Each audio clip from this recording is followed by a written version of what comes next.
I've never seen myself as an artist, but I've always enjoyed creating music of my own that I just enjoy and I love. That's not just hip-hop. And through that, I found out I love to sing as well. There's a lot of tracks that I sing on. So transitioning from producer to artist world now is very fun because I'm just creating endless possibilities. You are listening to Gawvi's Testimony, a Musician's Story. Gawvi, got him. I feel like Usain in the cheetah print.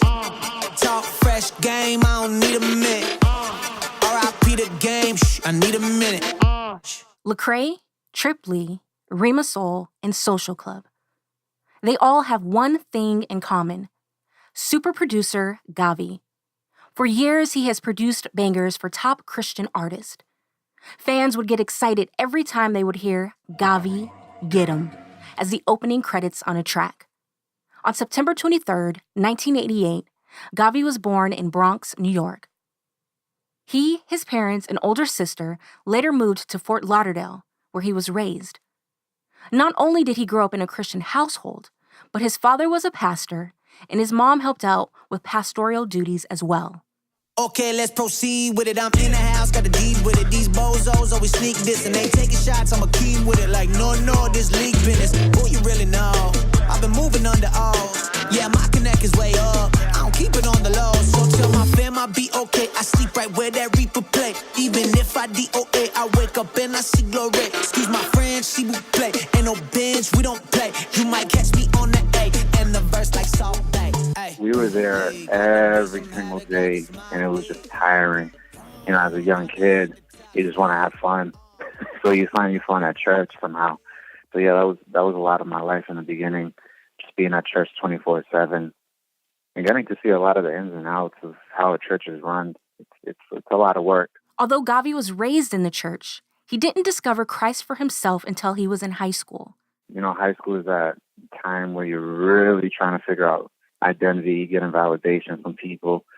And I was lucky to be at this youth group that a guy named Pastor John Hernandez, he led a youth group that was like 300 students regularly. And I was just blown away at these numbers at that time where it was just not heard of, especially in South Florida. And I started going there. It was a church that I didn't grow up in. So high school, I kind of just shifted off into my own thing. It was Wednesday nights and stuff. And I was so attracted to everything as far as the production, the music. There were students that looked like me. But then when I heard the message from this guy named Pastor John, it just blew me away. He literally said John 3:16 in a way that I've never heard it. And I've heard it so many times, especially growing up in church. It's something you memorize. You know, it's one of the most famous verses. But the way he broke down the gospel was just something so mind-blowing to me that it just made me want to keep on going to that church and hear what he's talking about. So faith kind of actually started becoming my own. It literally dictated, hey, is this the moment that you really want to make Christianity your own? So I started attending that church a lot more than my actual home church that I was at with my parents. And, you know, I started learning what discipleship was. I started learning what community is. I started learning how to study my Bible. It was wild because I didn't even know who Paul was in the Bible. So there was just a lot of things that it was just like a moment. It was like, oh, I get this on my own now. Yeah, so at high school, my dad wasn't a pastor anymore. So it made it really easy to transition into a different church. Like if I'm not disowning my parents. And my parents were totally supportive of that. As long as I was in the church, my parents were always like, hey, yeah, you like this youth group? Cool. And they checked it out with me and they're like, this is phenomenal. Yes. And they even started going to that church shortly after when I started junior year, getting into my senior year. The church is also where he discovered his natural talent for music. That turned into a love for creating music.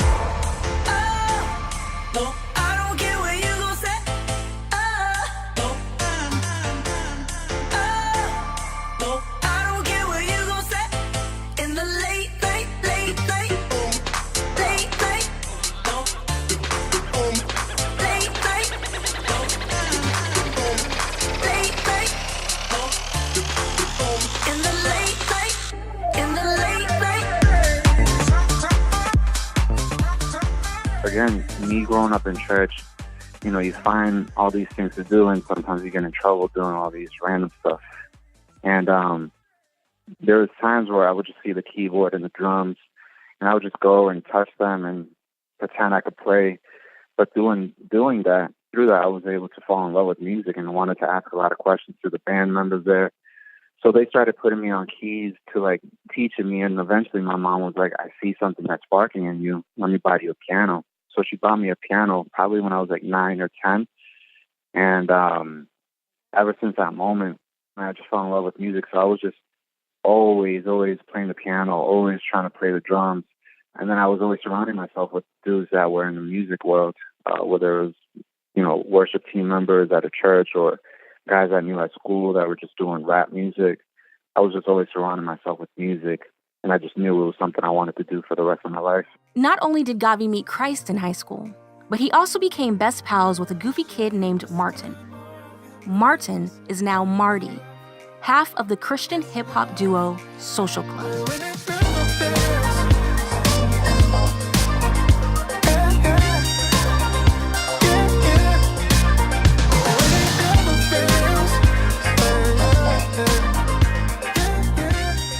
Funny, we were in a debate class together. That's kind of how we met. We were just the class clowns, and we actually realized, sometimes class clowns, they clash, and they're like, no, I'm the funnier guy. We actually started doing it together, and we just became good friends. Even got to the point where, like, we would just do the most wildest things there. Like, I would cut people's hair in the back of the classroom while he would distract the teacher so we could have lunch money for the day or something. Like, it was crazy. And through that, I invited him to that church that I told you about during high school years. And he also had kind of the same story. He grew up in a Christian household, but going to that church, I think he could say the same. Like, that was the actual moment where he made faith his own. And at that time, him and I, we loved hip-hop. We would talk about hip-hop together all the time. And we would play around, and we would write rap songs and battle each other, or we'd just rap it to some beats. And I remember I would start making beats and trying to be like, hey, why don't we rap on this? Or let's see if, I don't know, just all these type of things that we would do, especially in the lunch time. We'd have all these outbeat on the table, and he would start rapping. It was cool. It was good high school years.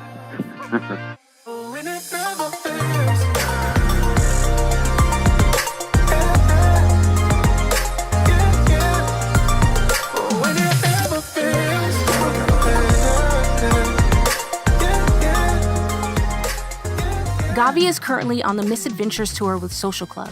If you like to hear the Social Club episodes that Testimony Musician Story produced, you can use our search engine at testimonystories.com to listen. So before the world knew him as mega producer Gawvi, he was just a young producer named G Styles who made hits for the internationally recognized group Rhema Soul. Yeah, Rhema Soul went to that church. They were student leaders over there. Christian Life Center. They had this thing, it's like a small group for students in different locations. And I ended up being in the location where Rhema Soul would do the small group. And I started attending them. And through that, they found out the love I had for music. I found out what they're doing as Rhema Soul. And one thing led to another. They became like big brothers and sisters to me, where I was just at the house almost every single day. And that's another thing. That's another part of the community. They were able to show me what, their marriage was like, because Kanata and Butta P, they're married and they're part of the group. It was just awesome at that moment to just be part of Rhema Soul and producing for them. And that kind of started off my career in the music business. Okay. So Gawvi hasn't even graduated from high school yet. And already he has name-dropped Marty of Social Club and Rhema Soul. Who else could he possibly meet that could launch his producing career even further? Let's say this is probably junior year. I'm producing a lot for a lot of people in South Florida in the Christian hip-hop industry. And Rhema Soul is blowing up in South Florida. So then I'm really invested into this Christian hip-hop thing, but I'm still like, a rookie, just trying to get my feet wet. And my friend showed me this music video of Lecrae. I think it was called Jesus Music. And I was just blown away at, the quality of the video, the way the song sounded. It was really dope at the time too, with how music was, being run. And I just wanted to get in contact with this guy. So every time he did a show in South Florida, I made sure I went. And there's 3 shows that I went to that I was able to sneak behind and go backstage and get Lecrae a CD of mine, of just beats. But by the 3rd time that I went back there and I gave him my CD, he looked at me. He was like, "Oh, my gosh, I've been trying to get in contact with you. Every time you give me a CD, you never leave your contact information." So I was just like, "Oh, I'm an idiot." And so that sparked off a conversation. At that time, Reach Records was located in Memphis. So he was like, "Hey, I want to fly you out to Memphis. I want you to meet some of the guys. And I want to see what could happen if we do some music together." And then ever since that moment, when they flew me out, I got to work on Lecrae's Rebel album. I did like 8 tracks on there. Then I worked that same year on Triple's record 2020. I did like 7 songs on there, then Chadashi's. And it was just a ripple effect where I was like, wow, I'm really invested here. And they really believed in my dream and my craft. So ever since that moment, I've just been family with Reach Records and haven't left their side. Gawvi did leave the side of Reach Records and Lecrae. Lecrae, who is arguably the biggest Christian rapper in the world, to work with the biggest producer in the world, Rodney Jerkins. Well, one of the biggest producers. This was also a dark period in his life, a season where he was distant from God and community, and embraced the nightlife and the sex and alcohol that came with it.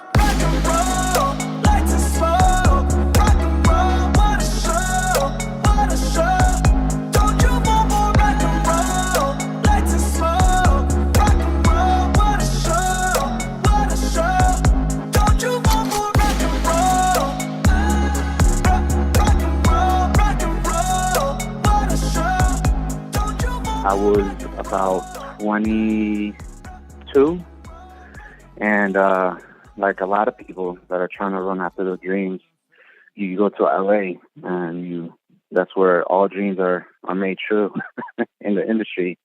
And that's what I did. I went out there, but personally at that time, that was a really hard season in my life where I was just going through a lot of depression. A lot of things were off with me. I ran away from God. I didn't want to know about him. I thought I could figure out life on my own. My parents divorced at that time already too. So there was a lot going on in my life. So when I went to LA, it was just me with a lot of emotions, trying to run after this dream on my own, not even thinking about, Reach Records or any of the guys. And I'm literally starving too over there. I'm like trying to get quarters every single day just to get a sandwich from McDonald's once a day. So I was dirt poor. And Rodney Jerkins gets in contact with me through Lecrae. He heard some of the stuff I produced for Lecrae. And he was like, "Hey, come by the studio.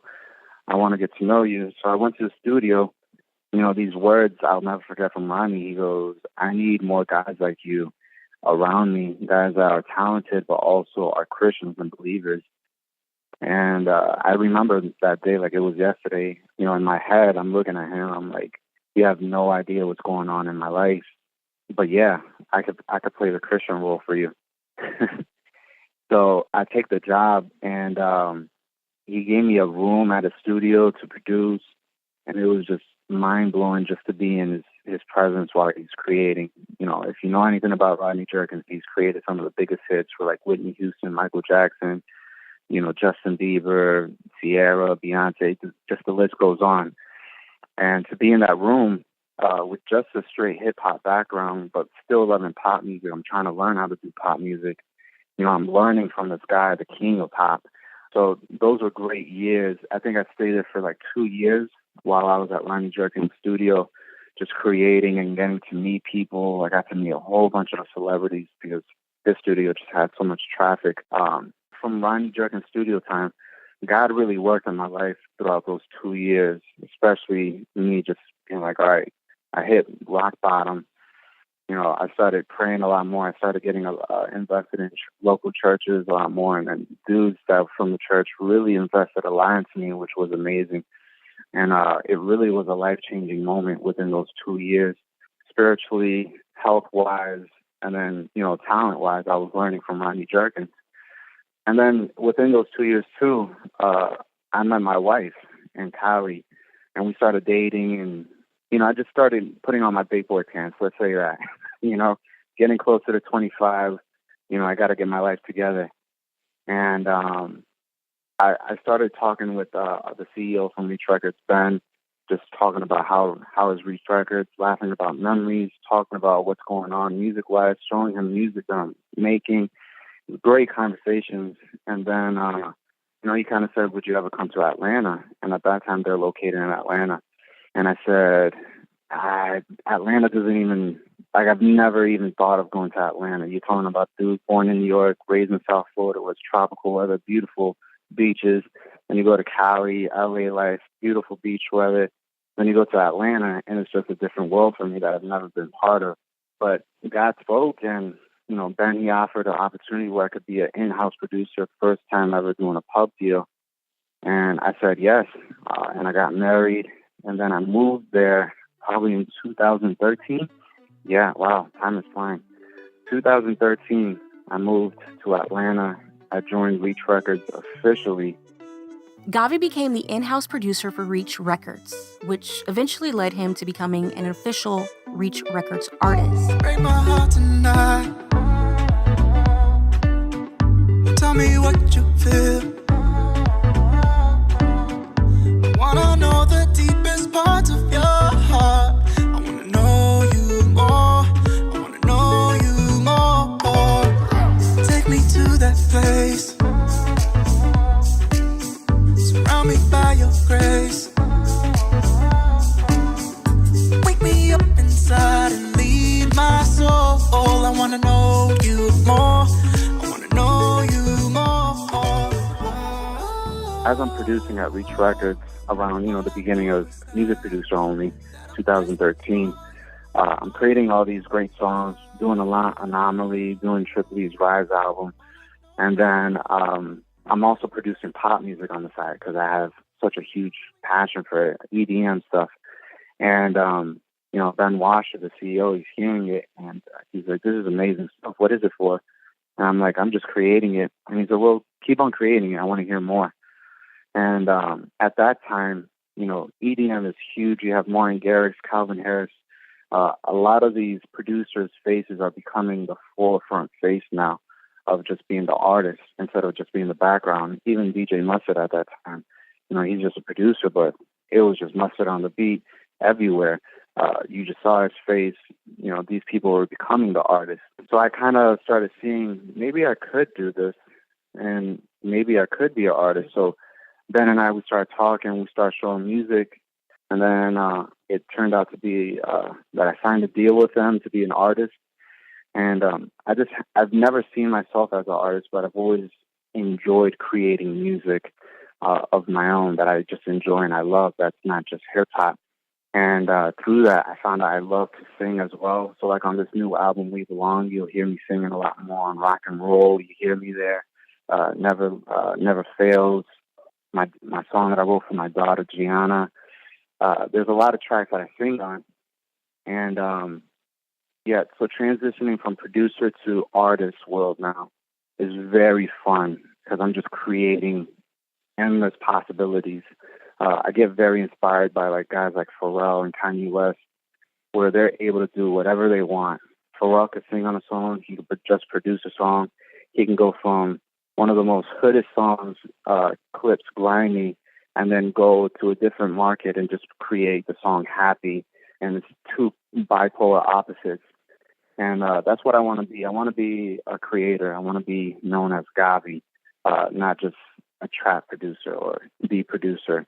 I want people to know, hey, there's endless possibilities because we are made by a creator that designed this whole world. And I just want to make great music. In 2016, Gawvi released 2 EPs as an artist, Lost in Hue and Holding Hue. Holding Hue hit number 2 on Billboard Dance and Electronic charts. and has around 2.5 million Spotify streams. Recently, he debuted his LP, We Belong. Tell me are things gonna get better, yeah. Maybe if we learn to love ourselves, we'll see. In the shadows there is beauty. Just let the change begin.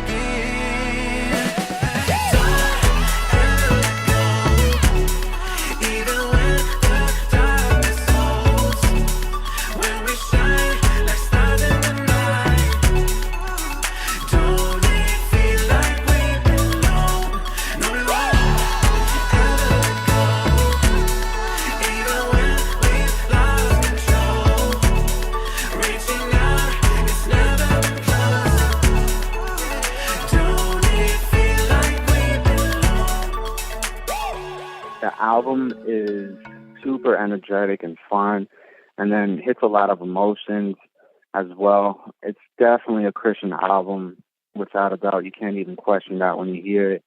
But it's outside the boundaries of a lot of Christian music that you hear on a regular basis, which is exciting for me. You know, I always tell people I want to be part of this shift in culture that's going on in the Christian industry and also within the main industry. There's a lot of amazing people doing great music right now that is just shifting culture sonically. And I want to ride that wave. I want to be part of it. And I want to bring a message with it. You know, I want people to know, one, even though I'm on a Reach Records hip-hop label, you know, the whole label and we totally agree. I still belong part of this 116 movement. And it's bigger than just hip-hop. It's just bringing this message to the world in any way, any form or shape. And two, the album is very diverse. You hear, I'll sing in Spanish. You'll hear different sounds of the world on the album. And I want people to feel like when they go to my concerts, it's all different faces. And I want them to feel like they belong in that room, even though there's different cultures and different backgrounds and stories. I want people to see a picture of heaven or what it's going to be like, because it's not just going to be a bunch of Latinos there. It's not going to be just a bunch of African Americans or Russians, whatever it may be. It's going to be a whole room just full of culture and diversity. And I want people to feel like they belong part of that. I want people to feel like they belong part of that big picture of God.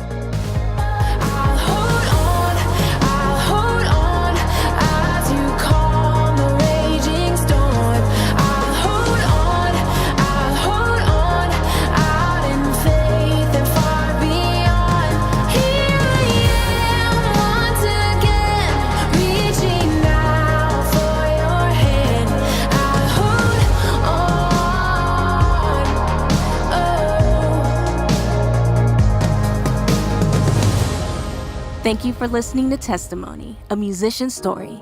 To hear this episode again, as well as past episodes, visit testimonystories.com. Until next time, I'm Brown, Theory, the music lover constantly seeking positive music.